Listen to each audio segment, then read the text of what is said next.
Hey, it's Lax Rax from Boardgame Co., and it's time for another to back or not to back. Now, warning in advance, this is likely to be a long one. I'm guessing in the hour range because there's a lot of stuff to catch up on. We did not have one of these last week. We had instead upcoming Kickstarters for September. We will have another to back or not to back next week because September 7th alone has enough games dropping for a full video. Now, before we jump into everything, going through, well, way too many things, just as an update, I talk about this every once in a while. I try not to do it too frequently, but I do have, if you're not already a patron, I do have a patron exclusive series called Unfair and Unbalanced, where I look at everything I cover in the to back or not to back, and then try to convince you not to back them. Whether I love the game, whether I didn't play the game, or I'm not interested in the game, wherever it lies, I specifically try to, well, convince you not to back it. It's a series designed to save you money. Why is it Patreon exclusive? Well, two reasons. One, I believe in giving my patrons something extra, and it's a nice solid video I can do every single week.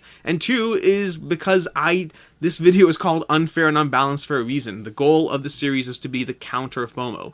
I don't want this going on the main channel where people think that that's a general, oh, Alex actually thinks X, Y, and Z. No. I'm going to try to be mean and aggressive towards the games and tear them down, and I don't want that in the general YouTube ecosystem unless people knew exactly what it was when they signed up for it. With that, let's go ahead and jump into the videos, and we have a bunch today, including two that are very scammy adjacent, and I'll also be talking about a third from a while back. We'll go into that. So, starting off the bat with a whole bunch of Kickstarter, with a whole bunch of board game adjacent ones, we have Magholders, the multifunctional modular card token holding box. This one looks great. If you look at the videos, if you look at the GIFs, if you look at the general presentation of these magnetic little clips that can be flipped, reversed, utilized, clipped together, giving you a whole bunch of stuff. The overall design, everything looks great. The price point seems fine, not too cheap, not too expensive, seems very reasonable. The problem is you need to spend about a minute and a half reading the comments, literally. Just go to the comment section and just start reading for a minute and a half, and you will likely have your faith in this project shaken. And I'm specifically focusing on that above anything else because there's a whole lot of things going on, not all of which I've been able to substantiate myself just yet. There's the potential things about how they put, pictures of a US-based team and then fake profiles for people that didn't exist. There's a whole bunch of things where they said the company was based in the US and it's based in China. There's, images and copyright things that they're putting up from other companies using their rights or their games or their whatever without permission. A whole bunch of things going on that are small red flags to the project. But if you spend a few minutes in the comment section, that's where I personally lost faith. I don't know what's the company's name. The company's name, Magholder. I don't know what their deal is. I don't know if they're just managing things poorly, if it's a scam, if it's not a scam. I don't know any of that, and I'm not accusing them of anything because I just don't know. For all I know, it's fully well-intentioned with just a few missteps along the way that resulted in a bigger deal than it had to be. What I do know is they're refusing advice from a lot of people who are saying, listen, take down the project, send out some prototypes to various people, figure out a way to recover, relaunch, and restore faith in the project. And they're taking a very hard-lined approach of, no, we're just going to, finish it and deliver it to those who believe in us. The rest of us don't believe. Again, spend a few minutes in the comment section. There's 1,029 backers in this. Many of them are at like $1 or $2 because they're just along for the ride at this point. But there's $62,000 that Magholder will get. If you're one of the people giving part of that $62,000, just do so with the understanding that like any Kickstarter project, you may or may not see the product at the end of the day. The difference between this and many others is there's more red flags here. It does not mean it's a scam. It does not mean it's a problem. But it does mean that you should be a little bit less attached to your money before you spend it on these, just in case, because of the red flags. Again, the biggest thing I would say, spend 3 minutes in the comment section. Just read comments for 3 minutes and then see if you're still interested in backing this game. Moving on to Lax Rax, the board game shelf insert. Now, this is going to be from the people who brought you Box Throne. I believe it's called Box Throne, the modular shelving system. So they are an established company with established reputation. Not something I say every single time, but something I do say when I just spent a few minutes warning you about possible scams. And so Lax Rax is going to be bringing you the Box Throne system, but to your Calyx Cubby system. Basically, for all those people who are like, I'm not completely changing my shelving system, but I am intrigued by what Box Throne is doing, Lax Rax brings you that promise, and that's why they're at, $200,000 raised, 2,000 backers. Now, understand at the same time that, and this is something I talked about briefly last Sunday, but a few things. First of all, I do find their infomercial approach of, oh no, look at all these problems we normally encounter, I find it hilarious. Like, vertically stored games have lid drift, and they do, usually not to that problem. You know, what is it? Over time, the games will slowly open, they'll shift downwards. We have, alternatively, you can put it this way, where you're gonna like destroy your games as you pour them out. Alternatively, you'll be all sweaty because you've lifted so many games before the game began. They take a very infomercial approach to all the problems they're fixing. I do think it's a real, genuine attempt or approach at a method of storing your games. I just think that the problems are perhaps overstated and exaggerated. That said, as far as the system itself, before you jump in on the system, understand that it's going to come with its own problems. It simultaneously solves a lot of board game storage problems, but it creates its own along the way. To begin with, you are basically giving up space when you use a system. Inherently, because you're inserting extra levels in between each game, you are giving up some space in your Calyx cubes. Some space, just the nature of the way it works when you're not having things touching each other, and you add a little bit of a change to it. Additionally, and this is one where they do counter to a degree, but whenever you change out the way you store your games, you're adding extra potential homework to what goes where and how you manage your storage systems. You might have to adjust various dowels or shelves or whatever it is. Now, they do account for that by having each of the dowel things effectively have 3 levels of the way the dowels can go on them, so they do have some give in terms of the way it works, but you're still potentially risking signing up for more of a fixed way that your games are stored, with less adjustments to how easily you can shift things out. Again, you can take out the rods, you can take out dowels, you can slot the games in. I recommend going through the page if you're interested, but there are potential systems. And additionally, if you don't get the shelves, if you get the actual glass shelves, that's one thing, that'll cost you more. If you don't get the shelves, then you're signing up for basically making sure you put your game in perfectly, because if you don't hit the dowels on the other side, there's going to be 2 sets of dowels, and if you don't hit the second set of dowels, you might just be like, have your games be falling over and trying to reposition and navigate. Again, I think this is more of a cautionary thing. I think the system solves a lot of problems, but it costs money and creates its own set of problems. You should decide for yourself which set of problems you prefer. For myself, I'm very interested in the system, but the fact that it creates and solves at the same time has me less in a rush to spend money on the system. Moving on, we have the board game Clips Crystal Clear. This is going to be a set. Where'd my die go? The board game Clips. This is going to be a bunch of clips, like it sounds, that basically hold your various games either together and or flat. So, for instance, you can see Under Falling Skies. It's clipping together the 2 sections of the board that go together. You have Clans of Caledonia over here. You have any number of larger game boards that don't sit flat. This is an interesting one where I think it's really genuinely solving a problem that is not a big problem, but it can be a small frustration when you have boards that don't stay together, when you have boards that don't bend flat properly. It's all interesting to, it's not interesting, it's a little bit frustrating. Is it frustrating enough for me to back a bunch of things that I'll then have to deal with the storage and pulling them out and matching them to that game? I don't know if it is for me personally. The problem and the frustration that it's solving is not high enough for me to care about the solution, but if you do, this is a quick and elegant way to actually handle what is a small problem with a small solution. Moving on, we have Next Level Miniature, the Dragon's Hoard miniatures. This is, again, board game adjacent. We're currently going through, I think I said this, I don't know if I said it. Generally, I have a sequence of the way I go through these games. I go through board game adjacent, I go through cancellations and not funding, I go through updates, although we don't really have any of those right now, and then I go through all the new Kickstarters. So right now we're currently in the board game adjacent section of things. But either way, this is going to be a bunch of Dragon's Hoard miniatures from what's it called, Next Level Miniatures. And this is bringing you a whole bunch of, miniatures. If you want, miniatures for your games, this is not going to be, a board game. It's going to be just miniatures. But if you want miniatures, if you want options, and if you like anything you see here, there's just like a whole lot of cool little miniatures. The sculpts to me are solid while not blowing me away, but definitely, just worth showing at the very least, which is why I'm here going through these. And we currently have, what do we have? How much is the funding so far? We have 62,821 backers. Not bad at all. Definitely a bit of an audience going on. This looks like their first Kickstarter. If you pledge all in, you get the huge dragon figure for free, which is always fun. That's taking a very... Look at that guy. Now, I do wonder how large that actually is. The base makes me think it's not... Is it the huge dragon? This might not be the huge dragon.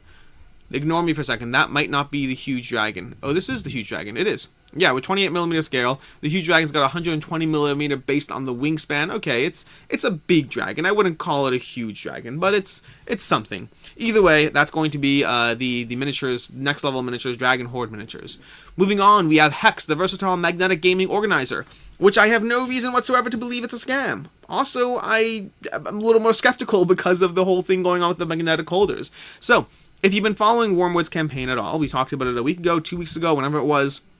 Wormwood's bringing you deluxe expensive, but deluxe wooden little, hexagonal trays that all clip together, that work together. They look beautiful. These don't look nearly as cool.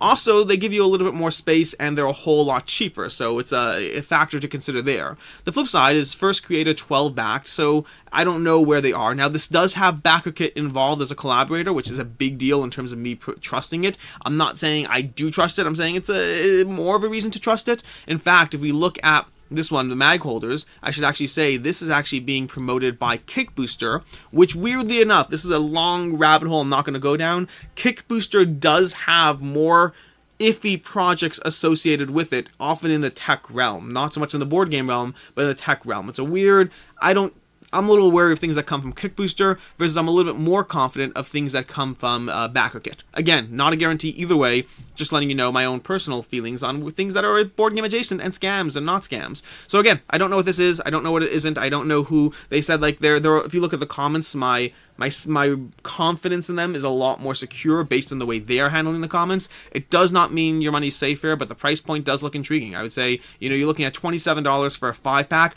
That's basically almost the price of a single one of these if you're buying the Wormwood ones. Now again, you're getting plastic instead of deluxe wood carving. It's a different thing that you're getting here, but if you want this type of system and you want a whole bunch of different options for different types of trays that will store your components in different ways and give you different options, that's what this is. And you can also make your own little Catan board. They have a little, let me see if I can find it here. They had a great little Catan board that you can see. Where is it? Yeah, I know they had a whole, you can literally put, here we go. Here's the Catan board. You can literally set up Catan in these hex systems if you want, which I don't know what problem that's solving, but it simultaneously is a Catan board setup as well as a component holder storage.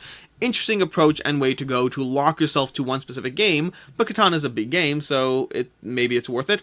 Either way, that's going to be the Versatile Magnetic Gaming Organizer, not guaranteeing anything as far as deliverability or that. I don't think it's a scam. I have no reason to believe it's a scam. Also, I'm a little wary right now, especially when you go to SCP Miniatures, which this one, SCP Foundation, the board game, Confidential Crisis, which was cancelled. This one was cancelled. I'm still covering it over here, though, because this was a one that had a whole bunch of flags, including the publisher or the creator having other fake accounts in the comments trying to support them, which was not a good look when that was caught. And so they, on the other hand, took the advice of the various backers, and they basically said, hey, we panicked, we got worried about people accusing us of this, that, and whatever, and so we panicked. They owned it to a degree, but also, they owned it after getting caught, which is not the best look.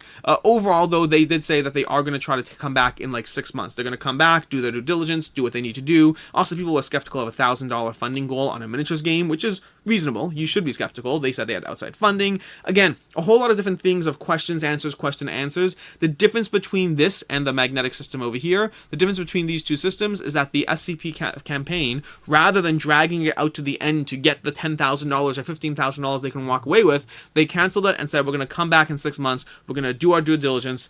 It could be that their goal is to come back in 6 months and create a better or bigger scam that isn't caught. Or it could be that they actually are trying again. It's hard to know with these things for sure. I would say I'm a little bit more confident based on the way they are approaching it and handling it. Also, do I really want to put my money there based on the fact that maybe it's not a scam? I don't know. It's a tough one.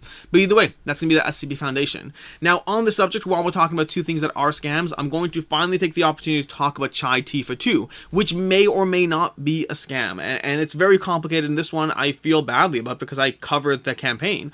This would be the first campaign I've covered that I'm a little worried about. And it doesn't mean I'm worried. I think that you actually are probably fine. But I am covering it, and I'll explain why. So, to begin with, there are going to be some of you who have no idea what's going on. There are going to be many of you who are like, finally, we've been asking you to cover it for a while now, and I've refused for a while. And the reason is because let's go through some background here.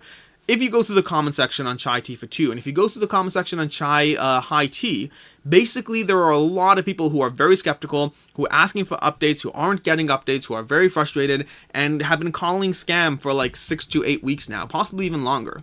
And for a while, I've had the occasional comments showing up asking me to get involved. And I haven't because, at least initially, I thought the calls were way out of line with anything. I mean, there's a lot of people who want updates, who want answers, who think that's being mishandled, and I felt, based on my own reading of the comments, reading of the updates, based on going through it myself, I felt that there was a huge degree of misalignment with the way backers were demanding information and what was being given, and I felt that people were just making a mess that wasn't a mess. The problem now is where we are right now, 8 weeks later, is we're still seeing a huge lack of transparency on the two campaigns. The problem where I am personally is I don't know whether the creators have become so exhausted with the comment sections and the constant attacks on them that they said, screw it, we're just going to deliver the campaign and we're just not going to engage in updates or comments because we can't make them happy. That is option one, and genuinely, I wouldn't be upset if that was the approach they were taking. Based on the way and the approach of the escalation people had, of the way they attacked the creators before there was any reason to attack them, I would be fine with that. And it's also worth noting, Chai High Tea has been delivering. So their last campaign has been delivering. Late, sure, but Kickstarters are always late, so I'm not worried about that. So I don't know if that's the case. I don't know if that's what's going on here. I don't know if the backers, if the creators are just taking a step back and saying, we're just not engaging because it's a mess there, it's a cesspool, and we just give up. We're not going to try to convince them either way. That's entirely possible. It's also entirely possible that they've run for the hills and taken people's money. That's also entirely possible. I don't know which way it goes. What I do know is, for myself, I have tried reaching out and haven't gotten a reply, which doesn't bode well either, so I'm not sure where this lies. What I would say is, if you're a backer for this campaign, I think you have a few options. First of all, if you're a $1 backer, when the pledge manager opens, I would caution, do not up your pledge unless you're comfortable with the fact that it might be a roller coaster of a lack of updates, and you may or may not get your game. Again, like every Kickstarter, but more red flags here. If you are a backer of the game and you can get a refund, go ahead and try for it. May as well try for it if you are unhappy with the risk aspect. Again, I still think people will actually get their games, based on the fact that Chai, High Tea, everyone got their games there, based on the fact that it does seem to be that things are moving along and the opening of the pledge manager. It seems to be there are things going on in the background, and the lack of communication is around anything to do with the Kickstarter. I still think there's a decent chance that this is a safe campaign, everything's all good, it's all fine, they have a few games under the belt, all possible. But there's enough of a lack of update, enough of a lack of communication, and once we're talking about two campaigns that are potentially a little scammy anyways, I am taking the opportunity to address Chai Tea for two. So hope this is nothing. I hope there's a whole big nothing story, but a lack of updates and communication for 2 months is a big deal when people are losing their minds. Moving on to starting off with the second cancellation, which is we have ThreeTale. ThreeTale unfortunately canceled. This is one that I was very hyped about, and it is coming back, to be very clear. ThreeTale just recently canceled. They weren't seeing the momentum they needed. They had, they had $36,000 in the first 3 days, which is fine, but on an $83,000 goal, that could go either way. It's definitely pushing that line. They did decide to take a step back and cancel the campaign. They're going to come back with a few more options, different pledge levels, different funding goals, different ways of the handling the early birds and the daily unlocks. So they're not just coming back, but they're coming back with changes, and they're coming back, I believe, September 16th, if I'm not mistaken. Let me see my calendar over here.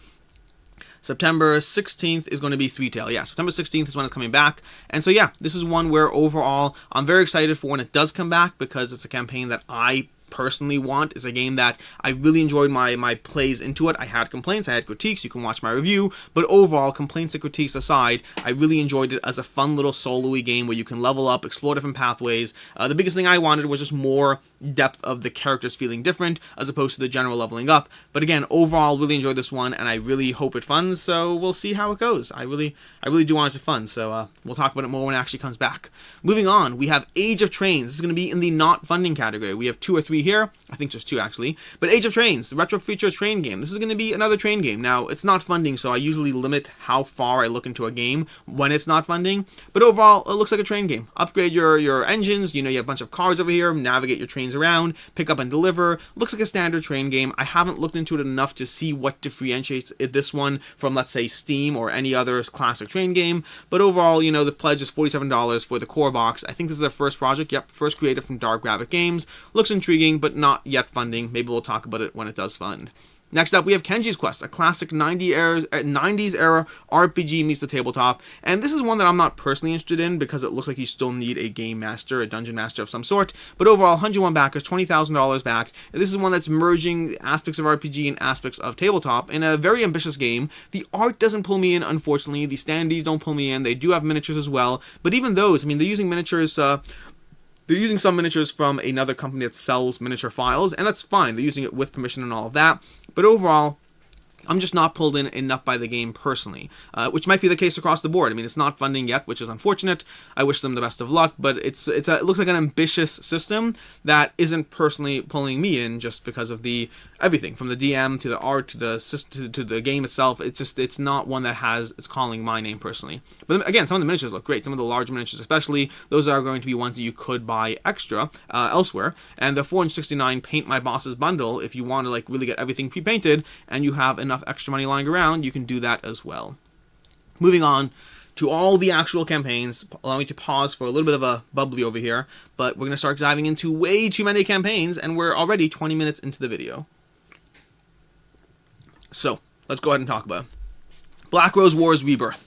I have a full Should You Back It video on this campaign already. We have 4 days to go, and so far we have a bunch of unlocks left over.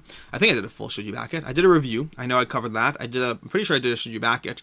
I start losing track of what I did and didn't do. But Black Rose Wars Rebirth is going to be the newer version of Black Rose Wars. It has 95% of the same mechanics, 95% of the same game, 5% touch-up, streamlines, and then it does have avatars as a new system, which will help flesh out your, smaller player count games. So that's going to be, I think, the biggest change, which is unfortunate because I think the biggest change they have is something that I didn't actually get in my prototype copy, so I can't even comment on the biggest change, which is an unfortunate shift over there. But past that, it looks like they are handling people's concerns about the way the original stretch goals of the original campaign were packed. If you back this game, there's I'm just slowly scrolling through it, but they're giving you a better, bigger box that gives you a bunch of pull-out boxes in this Rotas box over here. So you can see over here, basically each of these groupings of stretch goals slot into there. You can pull them out one at a time and utilize them. You can utilize the avatars.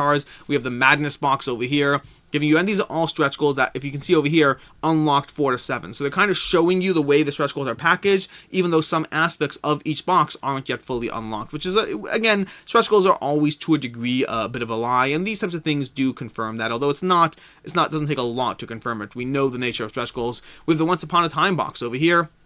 We have the Silk Road box, and that's going to be this one here. We have the Antiquities box, we have the Last Dynasty box, and then we have the North Winds box. Again, all giving you different options, miniatures, cards, extra things, avatars to your game. And then you can see all the stretch goals slowly being unlocked over here. Now, we're not done yet. We also have some optional buys added, and then we'll get into the whole should you back it, should you not. But the optional buys added over here, if I can get to them, is going to be, we have the 4 Horsemen of the Apocalypse, which is a very common thing we've seen this past 2 years. We had Massive Darkness did it, Chronicles of Jornagard did it, we have Black Rose Wars doing it. I feel there's one more that I'm forgetting that went the 4 Horsemen's route. What's the 4th one I'm forgetting? Because 4 games with 4 horsemen, I don't know. I'm pretty sure there's a 4th one. Maybe I'm mad, I don't know. But either way, the 4 Horsemen of the Apocalypse over here for €40. Again, it's a lot of money for a bunch of miniatures and content, not just miniatures. We have the Deadly Mask, which brings you a 5 to 6 player expansion, €24 for that. We have the Gaia Reborn expansion, which gives you, this gigantic person over here. Then we have Jukas, if you missed the early bird. And then we have the Secrets of the Lodge collector's box, and then Irene the Wanderer. Irene the Wanderer is included in the Secrets of the Lodge, so do not get both of those, only get one of those, depending on if you care about the book content. The Secrets of the Lodge is giving you some novels or something like that, or some form of, the novel, the Secrets of the Lodge novel. So you're going to be getting a book for the game, in case you're interested in books around the Black Rose Wars. And then we have the cosmetic add-ons and all of that. The short version of Black Rose Wars Rebirth is that they're consistently been releasing more and more content to make that base pledge worth it. Even if you don't go with all the optional buys, you're getting that full doubled box. It doesn't seem to be as good a deal as the original Black Rose Wars was, but that's going to be typical on Kickstarter, left, right, and center.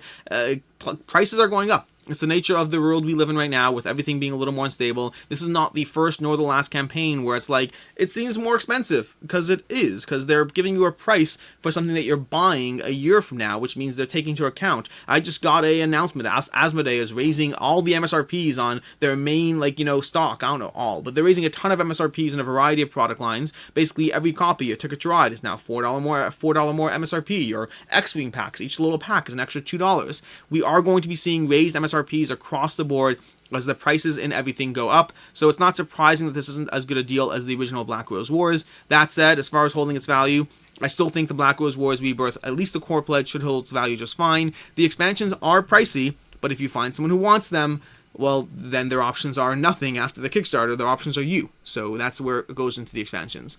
Moving on.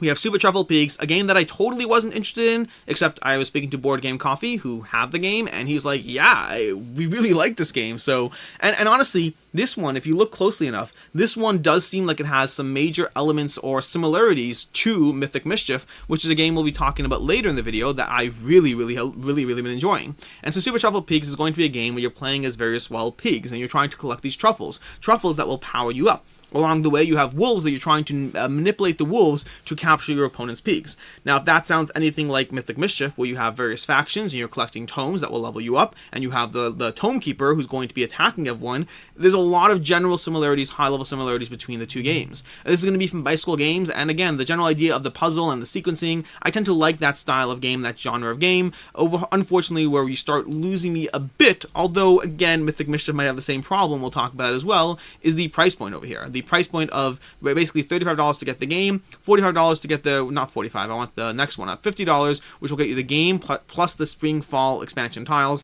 There are also pledge levels where you can get a deck of cards, basically the Super Truffle Peaks playing cards if you want those as well. That's going to be from Bicycle, again selling you playing cards, which makes sense, but also selling you two versions of the game with extra tiles and without, and then cute little miniatures for the wolves, the pigs, the double-sided truffles, all this stuff, but again at a price point of $35 plus shipping on the low end and $50 plus shipping if you want those extra season expansions. So as far as should you back it, should you not, this game looks cool, looks fun, I'm very interested. If you're intrigued, as always, I recommend watching Meeple University. Stella's short and sweet. She has 5-minute overviews that give you a good sense of how the game plays. Just actually pay attention to it. If you throw it up in the background, you'll miss stuff, but if you pay attention, you'll be able to figure out how the game plays in 5 minutes, which is really solid. And yeah, overall, this is one where I want the game, but I'm not confident on its value. Now, it's worth noting that the deluxe version of the game will not be available in retail. They cover that in the FAQ. Where is it? What does exclusive mean? A deluxe edition of the game and the Truffle Pigs playing cards will not be sold in retail stores, although they may sell them on their website, conventions, all of that. So in terms of availability, even though the price point is high, if you want the deluxe version of the game, it's going to be limited. Now, will it hold its value? I'm skeptical that this is one you'll be able to sell for as much as you want. While I'm actually intrigued by the game, and I may end up backing it because I like this style of puzzle, I like this genre of trying to figure out sequencing and manipulating the board and playing against another player as I get as I get a wolf to capture your pig and I manage to escape narrowly. I like that genre. I liked it in Mythic Mischief, and I think I'll like it here. But it's also, and it's 2020 Iron Game Design Award, which is not nothing. But overall, I'm really intrigued by the game, but I'm skeptical. With 447 backers, it hasn't found a huge audience, and that means when you back it, your options are, well, retail for the non-deluxe version of the game, if it shows up in retail, or backing it here, or secondhand market. So I may end up backing it, even though it's not cheap, just because I like this style and genre of game, but I am skeptical that this one will hold its value. And we'll talk about this one again when we get to Mythic Mischief. Moving on, we have Cosmic Voyage, a cooperative card game for 1 to 4 players. This is going to be from Savania Games, who it says 2 created, but the prior one was Cosmic Voyage, a cancelled campaign, so it's really just 1 created. We have Cosmic Voyage, which, like it says already, is going to be a cooperative game as you navigate through space, trying to survive various encounters with wormholes and missions and all these different things. And it's cooperative, and you're going to have a grid system where you're basically, setting out, scanning the galaxy and encountering different options over here. This discovery zone, you're going to be flipping over different cards, figuring out what you're encountering and figuring out how to work together to deal with it in this cooperative game. Overall, this is one where it doesn't seem to have a huge audience. It's one of those games that's going to fall in the category, and the price point, by the way, let's talk about the price point. The price point is going to be $20 for the physical game, which is not that expensive, but again, you have to factor in shipping as well. Overall, the price point is not that expensive. The game, though, is very much on the lighter side and is unlikely to have a huge audience. Again, we can see it right now with 225 backers already. This is not one that has a huge audience or huge following. It's one that your best chances of getting it is probably this campaign. If you're interested in the game, this campaign is likely your best chance. At the same time, it's not one that I am in any way confident you'd be able to sell it and get your money back. I just think it's a cutesy light game, and you can check this out, by the way. A piece of advice I generally recommend is checking what the person backed on their end, if they have that information. It usually gives you a good sense of the type of games that affect them, that are inspired by them. They have Backyard Chickens, they have Earth Rising, then they have Dragon Eye, they have Rucksack, the Journey to Extria, they have Foul Play, Flurfist, Oil Town. So you can get a good feel for the type of games that person is engaging with or backing, and then therefore what type of games their own designs are likely to be more similar to in terms of what what you're looking for. Nothing wrong with any of those games. It's more about getting a feel for what they like and what they're creating, whether it pairs nicely to what you like.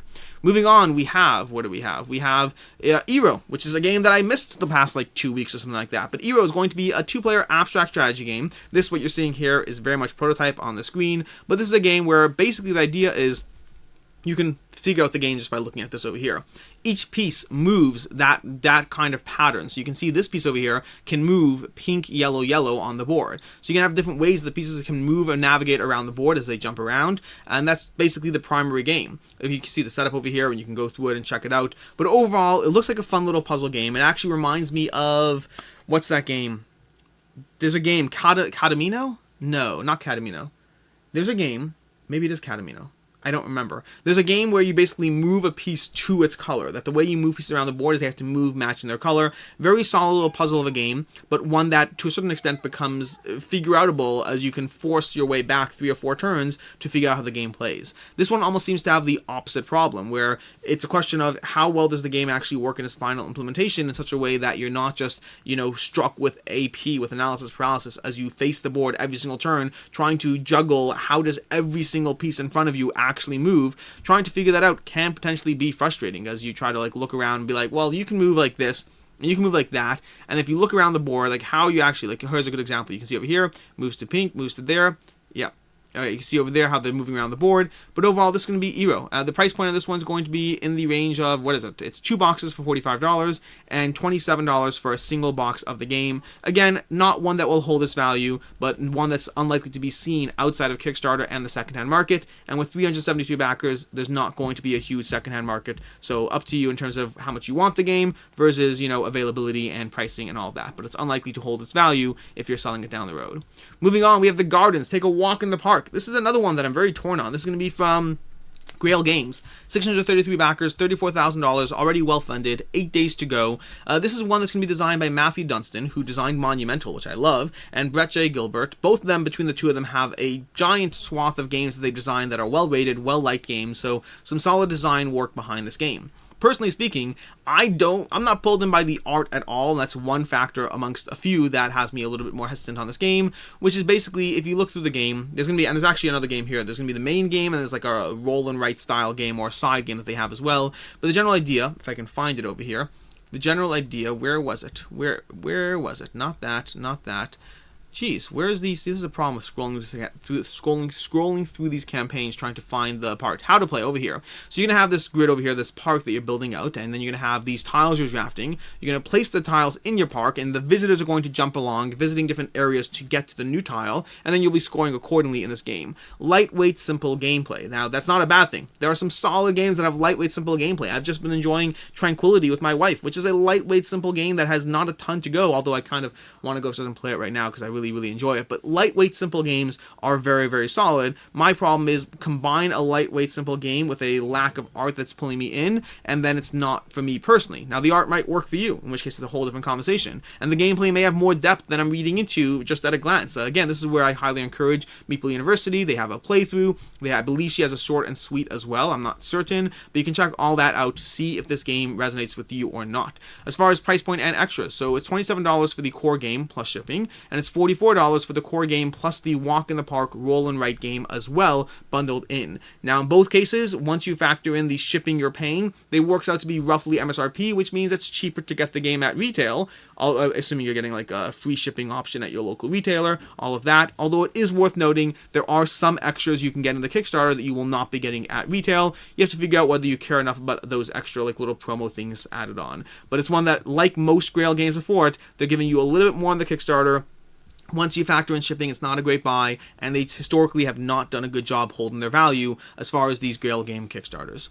Moving on, we have Backyard Chickens, and this is an interesting one. You see, Backyard Chickens it's from August Games, who recently did Rise of the Gnomes, and this is one where the main reason they're doing this one, and the reason they're limiting it to 1,200 pledges over here, is because they're basically bundling this with Rise of the Gnomes. They're timing this game so that it ends up delivering or launching or being shipped, being freighted across the ocean together with Rise of the Gnomes. And they're doubling down on that in the sense that if you are a Rise of the Gnomes backer, you don't pay for any shipping either. It ships free if you're a Rise of the Gnomes backer, and if you're not a Rise of the Gnomes backer, they're basically trying to consolidate freight into a single container, I assume, so that they can give it to you at a lower price without having to worry about all these increases. If you're not familiar, shipping containers basically have gone from being like $4,000 a year ago to being like $23,000 now, which drastically increases the cost that any creator has to deal with. And the more successful the Kickstarter, the more containers you have to ship. So it's a general ongoing crisis in the industry right now that will result in increased prices. This is why we're seeing those MSRPs being increased across the board, both in Kickstarter and in retail. So yeah, that's going to be a bit of a tangent to what's going on to this campaign. Past that, this is a game that's going to be, 36-minute game, 10 minutes to teach, light, simple game, all about creating your set of backyard chickens. You're going to be gathering chickens. You're going to have to, every turn, they're going to be generating more eggs, but you're also going to have to feed and water them as you rinse and repeat and go through the game, trying to end up with the most points at the end of it. For me, the art, again, I'm just really, I apologize to anyone involved in these games, but I'm really hating on art today. Some of it's personal taste. In the case of the gardens, it's very much personal taste. In the case of these cards over here, maybe there's something that says these are prototypes and I missed it, but these look like prototype cards. These ones are fine. These ones, they're not actually to my taste. They seem a little busy and crowded, but these event cards, these supply cards, it might just be personal taste, or it might be a prototype, I don't know, but they really, I have a hard time spending money on a game that has art that looks like that. It's tough. The gameplay might be light, simple, and elegant. I don't know. Haven't played it myself, but I apologize. I feel like I'm hating on art today. But yeah, it's going to be backyard chickens. As far as price point, $35 for the game for the early bird delivery. Again, this is one that's not going to retail, so Kickstarter is your only real option, or the secondhand market. But then Kickstarter is your only option to the secondhand market. If you wait to get on the secondhand market, it might be cheaper. But again, with only 418 backers currently, the secondhand market will be limited availability. So the same thing as multiple things we said before and in prior weeks. It's not going to hold its value. It's very unlikely to hold its value as far as your personal copy. But your options are basically this, or hoping you find in the secondhand market, which is not a great option overall. Moving on, we have Green Hell, the board game. This one's going to be a relaunch with 36 minutes in.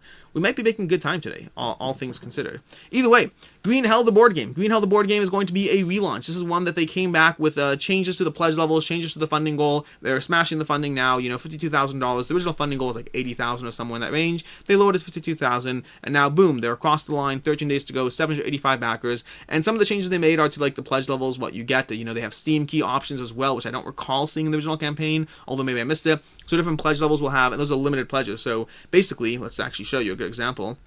Right now, if you want to go to this option over here, there's limited 1 of 200 left that will give you that free Steam key at the $98 pledge. So if you want the video game, this is a good chance to jump in. Now, there's a few of those pledge levels, each of them limited to 200 each, which does mean if you don't see one today, you can check back tomorrow and someone may have canceled their pledge. That one that I'm seeing on the screen right now, that you're seeing on the screen, that's going to be gone by the time you watch this video. But there might be another one that opened up. And there's another pledge level for the standee pledge that also may have opened up. So you can check in if you really care, because you will have people dropping the pledges throughout the campaign, and you may be able to pick up one of those. Again, the question you always have to ask is, how often are you willing to refresh and check to get the free Steam game? That's a question you'll have to answer for yourself.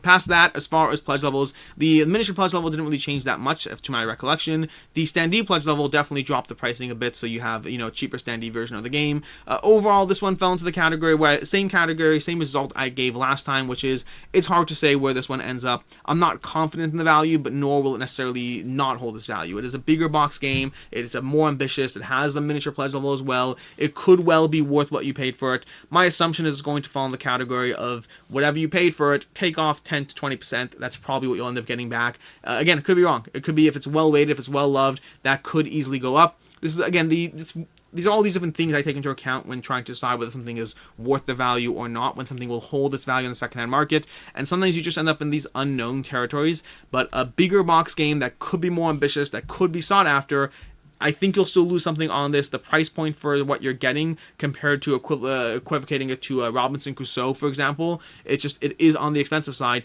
even with the reduced pledge levels. So if you're talking about somebody who's looking at Robinson Crusoe or Green Hell, it's basically half the price once you factor in shipping, which puts it at a hard sell either way. Moving on, we have Starship Shuffle, a SpaceX-inspired game. And this is one where I'm going to start off the bat by looking at their 11 back to show you like what I looked at when I'm going through this campaign over here. And we have, this is what they backed. They have Amass, which is a recent Kickstarter game, just funded actually, congratulations to them. We have Records of the Star Freighter, and then we have like nothing really else that looks like the kind of game I would personally enjoy. And that kind of holds up as you scroll through the page itself. This is a SpaceX-inspired game, and the gameplay might be amazing, but I'm not confident in the gameplay. I'm not confident there's any real design experience in terms of designer games, meaning people who have played the types of games that I will play, and then they said, let's make our own game inspired by SpaceX. It looks more kind of like they play lighter games that nothing wrong with, but not the kind of thing I'm looking for, and then design their own game around that, which has me kind of disinterested from the get-go. I just am not confident this is the kind of game I'm looking for. And then combine that with the pricing over here, $31 for a full copy of the game, plus shipping. It looks like it's a lighter card game that's being priced almost as a full gateway game. No content creation, that what they back doesn't match up. Nothing against them, wish them all success and all that, but it's one that I don't think is targeting the designer board game space, and as someone who, well, engages in designer board games, that's why I'll personally be passing on it, and I don't think it'll hold its value for all those reasons as well. Moving on, we have Mythic Mischief. Mythic Mischief by Ivy Games. So this is going to be 2 parts to this video. First of all, me talking about how much I love Mythic Mischief and why you should or shouldn't back it, and then me making fun of Ivy Games for all the gear that they're selling. Gear that's cool, but let's go ahead and get into it.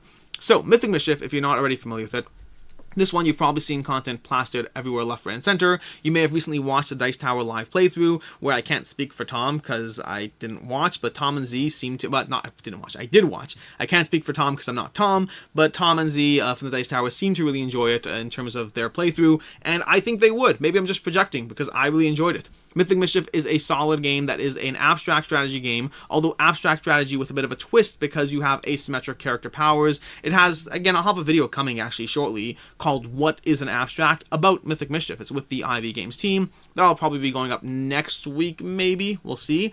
But either way, this is one where it simultaneously is an abstract and isn't an abstract, so it's kind of both. It feels like an abstract, and it's one where I really, really enjoy it. The gameplay is tight. It's all about navigating around the board when you have these tome keepers who are going to be trying to capture the students, and you have these locations they're going to, and you have walls that you can move around, and you have different students on the board, and you're basically trying to manipulate the game state so that you get more points than your opponent. And it works really, really well. This is one where, like I said it a few times now, everyone I know who's played this game has either really liked the game or loved the game. It is a tight game. It does have AP. It is prone to analysis paralysis, although you can solve that with the blitz mode, where you basically have a timer, and whatever happens kind of happens. It's a little bit more chaotic, but it's a lot of fun, and this game really works well in my opinion. I really like it. I want to try all of the expansions. I haven't had a chance to play as the Ghost, which is unfortunate because that's Kickstarter exclusive. I haven't seen it. I want to try all the stuff in this game. I want them to continue coming out with more expansions, all those things. I like this game a lot. It is rivals Tak and Santorini as the best. Tak and Santorini for me are going to be my two favorite abstracts that I've ever played, although different levels in terms of where and what they do, but I really, really enjoy both of those, and I'm pretty sure Mythic Mischief would outrank both of those. It's a little hard to say for sure because the longer playtime means I am looking at 30 to 45 minutes as opposed to like 10 minutes for a game, so that is a counter there, but the experience I get out of it is really solid, and also you can, if you really wanted to, you can just play a short game and call it to 5 points and then have half the playtime. But that is overall going to be Mythic Mischief. As far as should you back it, pledge levels, all of that, this is where things get expensive, which is on par for Ivy Games. If you recall from Veiled Fate, and I never covered Moonrakers, I wasn't covering Kickstarters back then, but from Veiled Fate, I said this at the time, their games are expensive. Their games are expensive, but they do hold their value, at least so far. But if you're looking for a cheaper access point to a game, Ivy Games doesn't give you cheaper access points. They give you premium games at a premium price point, and you're getting a lot for that. Now, if I compare it to Super Truffle Pigs, I'm totally fine with the $59 price point over here, because what you get for the $59 price point feels like a significantly more premium game than the $50 Super Truffle Pigs. The double layer player boards, the multiple factions, the miniatures, everything's relative to what you compare something to, but overall, comparing it to the Super Truffle Pigs had me a whole lot more confident in the value that Mythic Mischief is bringing to the table. This is one that I'm comparing to a certain extent to the original Santorini. If you backed Santorini on Kickstarter, the original one, before it became a $20 mass market game,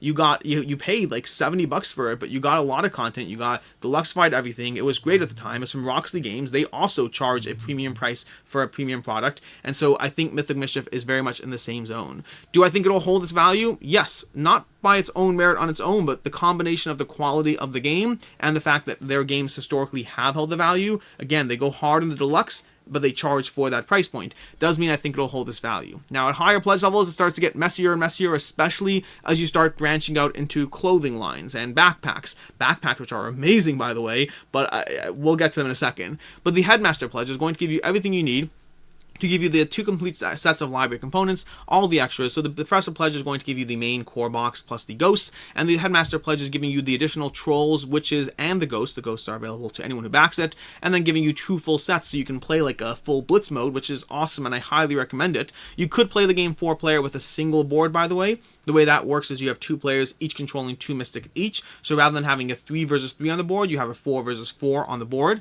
But as far as the Blitz mode, that's where you're going to need 2 full sets of the game. That's where you're going to want to get the Headmaster Pledge, which I do recommend. It is expensive. I'm not pretending it's not expensive, but this is a really, really good game that I think most people will really enjoy. If you like abstracts, I highly recommend getting this $95 pledge. If you don't like abstracts, it's harder to say for sure because it does feel like an abstract in many aspects of the way the game plays, which makes it a harder decision. But yeah, I do think it'll hold its value just based on them, just based on IV Games and their games so far. As far as higher pledge levels that start including extras, I am not willing to talk about holding its value at all. We have pledge levels like the School Spirit Pledge, $139, you get 3 hoodies. I have one of these hoodies. They're nice. Are you willing to pay extra to get them? I don't know the clothing line secondhand market on board game adjacent clothing. We have the Back to School bundle, which gives you that giant backpack, which is amazing. That backpack's amazing. If you buy it separately, if you buy it in bundles, you get savings. If you buy it separately, it's going to be $120. Is it $120 amazing? I'll say this, I'm very happy I have the backpack. I like the backpack a lot. We've already used it to travel to Toronto like a week after we unboxed the game. I like the backpack. Do I like it enough to tell you to spend $120 in it? You do what you want. I'm not getting involved there. And the Mythic Manor Varsity Jacket for $179? Again, I want that. That's cool. $180 want that and cool? Different conversation. If it was any other company, I would be straight up making fun at the fact that there's clothing attached to the game at all. With IV Studios, with IV Games, where their focus is on branding, where their focus is on the premium feel, it almost kind of makes sense. And I'm curious how many people are actually jumping in on these clothing line accessories. I'm very curious what the numbers are like, because I can't imagine spending $180 on a varsity jacket for a game I like, even as much as I like Mythic Mischief. But hey, I'm curious. If you were someone that backed the Mythic Manor Varsity Jacket or the backpack, let me know in the comments down below. I'm just curious what the numbers are like on that. I'm curious how many people do buy into those things. The backpack is cool. It's just $120 is a lot of money. I'm not telling you to get that backpack. I'm telling you the backpack's cool, and that's where I will leave that. But yeah, overall, past that, Mythic Mischief is a solid game. Really enjoy it. One that I'm playing with. I'd say I almost said I'm looking forward to, but I'm actively playing with the prototype. I have a game planned with my daughter today where she wants to play it as well, because she's been getting ads on her YouTube videos for it, so Mythic Mischief knows, IV Games knows what they're doing there. But overall, it's one that is a combination of a really solid game, really expensive game, and a whole clothing line attached to it. You can decide what you want to get from all of those. Moving on to Earth Rising, 20 years to transform our world. This is going to be a relaunch from Earth Rising, which is going to be a game about the nature of basically the, what's the word, environmental, the way we affect our environment. Let's go with that. But it's going to be a cooperative board game about saving the world. Now, this is an interesting one on a variety of counts. To begin with, there's like 4 different pledge levels that have nothing to do with actually getting the game before you can actually get the game. This is very much a passion project centered around the focus on the environmental aspect of what we do in life and how we can show that in a board game, which doesn't mean it's a bad board game, but it does mean that it's focusing very much on the environmentally friendly aspect first. What I am far more curious about is there seem to be choices you can make in the game that would have a positive or negative effect in terms of the environment, which has me very fascinated how that plays out. You see, if those choices are well balanced, if the choices are not well balanced, if the choices are designed to tell you that bad environmental decisions are bad and therefore you should do the good environmental decisions, if they're not balanced, then it takes away the game aspect of the game. It's just a lesson in do the good thing. And if the choices are balanced, if it really does give you the incentive to do things for the environment that are bad because it might pay off, if it really gives you a balanced choice, then what does that say about the lesson of the game? I'm very curious. I'm very curious what the focus is. Is the focus on balance, or is the focus on the message? That aside, overall, this is one that's just me being interested in the conversation. As far as the actual price point of the game, it's going to be $56. Part of that's going to be because they're trying to be environmentally friendly in their approach. They're going to either be, let's say, shipping it by train, or alternatively offsetting their costs. They're taking a bunch of, and also the various production materials they're using. They are trying to be environmentally friendly. If they're preaching environmentally friendly, they want to double down on it. This is going to be not that dissimilar to Earthborn Rangers, which we saw recently, but that does mean you're talking about an entry point of $70 to get this game for one that is, I mean, who's to say what the quality of the game is, how good it is compared to a standard game. It's not that it's a bad game. It's that whenever you have something that the focus is on the message, then you always have to question, is the focus on game design or the message? Which one is first and which one is secondary? So it does have me a drop skeptical about where the game lies, and then combine that with the price point, this is one where I do not think it'll hold its value. I would say if you like the concept, if you like the message, if that speaks to you, then go ahead and pick this one up. If you're looking for a board game first and foremost, then I would be a little bit more wary about the price point to what you're getting on this game, on Earth Rising. Moving on, and we're down to 2 left now. Mint Mini. Draft dice to play mini versions of the past Mint series games. This is going to be the Mint series, which is a mini series of games, further miniaturized, so you can kind of play a conglomeration of all of them together. You have 8 mini game cards, taking the various mini games that Mint Mini has had till now, and consolidating into a single kind of situation. It reminds me of Rolling Realms from Stonemaier Games. The difference is, Rolling Realms took 8 big box games and gave you a roll and write that combines them. This is taking you like 8 Mint tin games, or 4 Mint tin games, whatever it is, and then combining them into a single game that you can play, which, more power to them. Overall, it's just, if you watch the video will give you a good feel for how that actually plays out and the game you're actually getting over there. As far as price point, should you back it, it's going to be the same thing it is for most games from the Paketo line in terms of their Mint tin series or whatnot, which is the price point at $10 for Mint Mini, plus shipping and all that, is not bad, but it's also not great. It's the very nature of cheap things on Kickstarter. When you have to pay for shipping, makes it hard. But at the same time, their games typically do not have consistent availability at retail, which means your options either are Kickstarter, buying directly from them, buying in the secondhand market. So overall, their games tend to fall in a category of they are unlikely to hold their value. If you spend the $10 plus shipping to get the game, you're unlikely to get that back when you turn around and sell it, but it also might be your best chance to get the game because they tend to have low secondhand market availability. They tend to have infrequent retail availability. Sometimes you can get them, sometimes you can't. Sometimes they're between print runs. So it's one that falls in the category of, if you want the game, I'd go ahead and just back it on Kickstarter for the few dollar difference, but do so with the understanding that you're probably not getting your money back on that. You might lose a few bucks, which is what it is. Moving on, we have Tanares RPG 5e.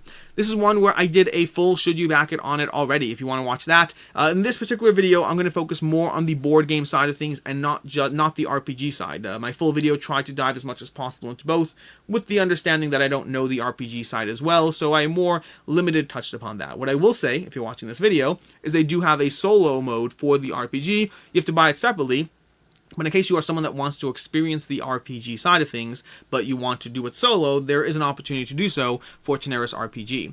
Past that, this is going to be, it's 1.3 million, which is really solid. I thought it would hit like 1.5, 2 million day one, so it's not as solid as I thought, but then again, 1.3 million in like a handful of days is nothing to write home about. There's nothing, well, not nothing to write home about. It's nothing to scoff at. Nothing to scoff at. That's the right one. But overall, it's an incredible accomplishment. I think this will still hit 2 million before the campaign's over. We have 25 days to go, which is plenty of time. And what I will say is, if you're a board game person, the amount of stuff you get, because I saw comments about talking about the amount of stuff you get in the board game pledge, if you are paying like the $180, whatever it is, what is it? The price point over here is $180 to get the board game stuff. And they were like, that's not a lot of stuff. And I should have said that in my video, which is, you got to pay attention to Arena the Contest's actual Kickstarters.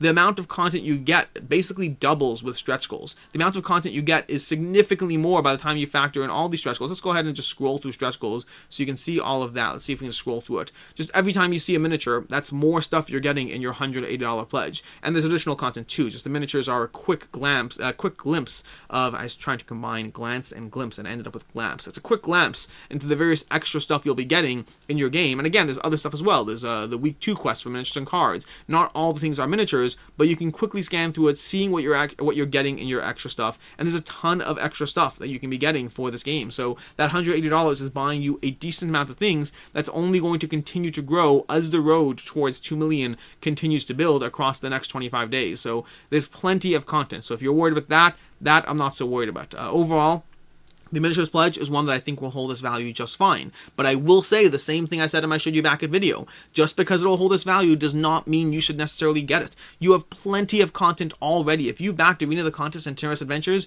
you likely, for the most people, for the average individual, you likely have more content for that game than you will need in a long time, at least until the next Kickstarter comes and you have more options too. They are really committed to this world of Tanares, which is great, but it also means you can wait till the next Kickstarter to get more stuff in case you really need it. You don't really need it, to be very clear.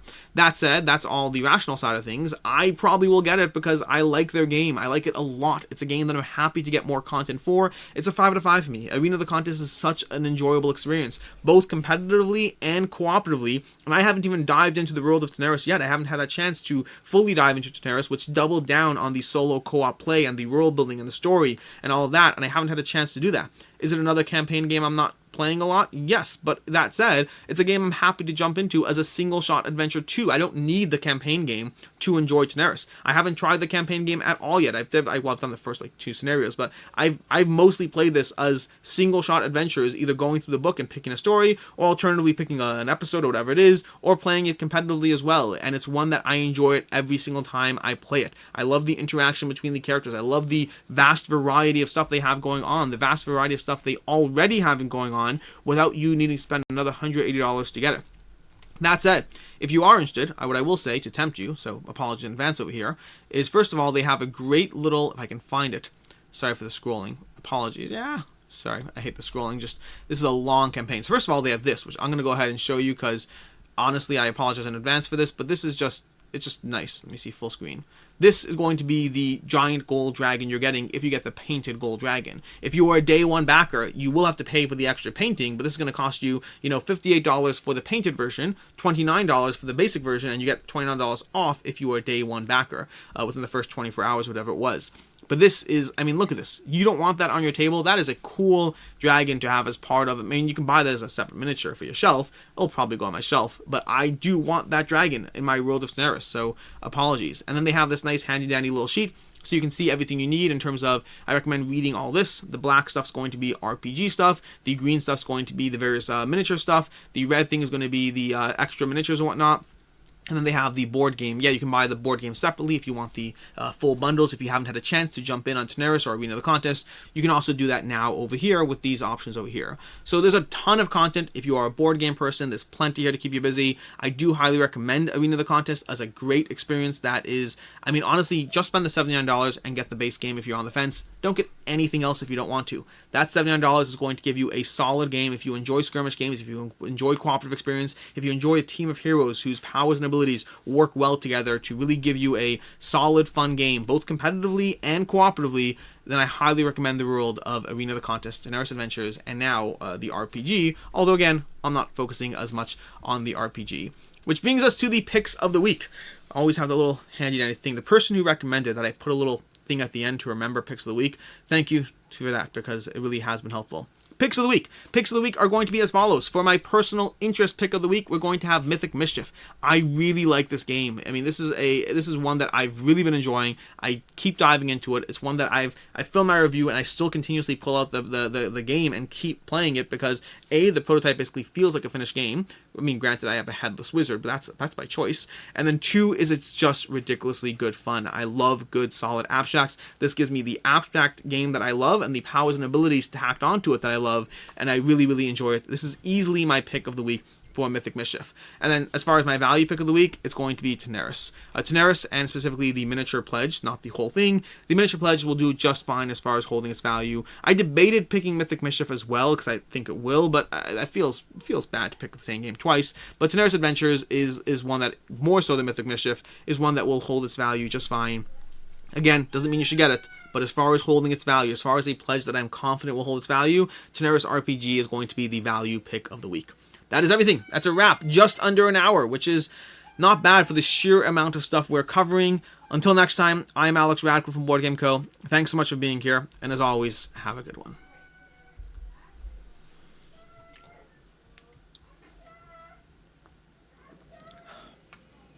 Jeez, it's a long one. Okay, so let's see. What can I do for behind the scenes stuff this week? So first of all, I do want to do a behind the scenes video at my studio, which is a fancy word for basement, primarily because I just actually cleaned up the floor a bit, and you can kind of see the floor for the first time in 3 weeks, which is nice. Not that the room is clean overall, but you can at least see the floor. It's not embarrassing, let's put it that way. Then over here, what I have currently going over here is I am currently assembling various things for down there. Over there is going to be assembling the Quacks of Quedlinburg insert, and over here I'm assembling the folded space insert for there we go, folded space insert for Tiny Towns. The reason being is those are little sneak peeks to the upcoming, I think it's going to be next Friday. Next Friday I'm going to be doing the next video in the Deluxeification series, and Quacks of Quedlinburg and Tiny Towns may both be featured, so I'm finishing the inserts so I can show you them. But that's basically going to be that. I've had the Quacks insert, by the way, for 6 months. I just haven't gotten around to building it because I hate building these inserts. I do it, but my least favorite part about inserts is the building of said inserts. Past that, I don't know. What else is going on interesting? My wife and I played Tranquility. We really like that a lot. Cascadia is solid. I'll have reviews. I'm going to have coverage of Verdant. I'm going to have Cascadia and Calico. We're going to have coverage of all of those. I may do a play this, not that, between all 3 games with myself and a few others who've played them all. But that's all stuff upcoming. Oh, and let's talk about what's coming up next week. We have the following, just because September 7th. September 7th is what's coming up. A whole bunch of Kickstarters. We have the Artemis Odyssey. We have Eos Island of Angels, both of which I'll have coverage for. We have Solasphere, which I already had coverage of. We have Agamonia, which I already had coverage of. We have Dungeon of Infinity. We have Tournament Fishing. We have The Spill. We have 11. We have Soulforge. We have Relics of Rajavahara. We have Shazan. That's a whole bunch of stuff that's all coming September 7th. It is a packed day full of way too many things. So apologies in advance for your wallets. This next month or two is not getting any easier. I've seen a trend in general. The last 3 months of a year tend to have a lot of big stuff, and then next week we're going to have Master of the Universe. It's all going to be crazy. In any case, as always, I'm Alex, and have a good one.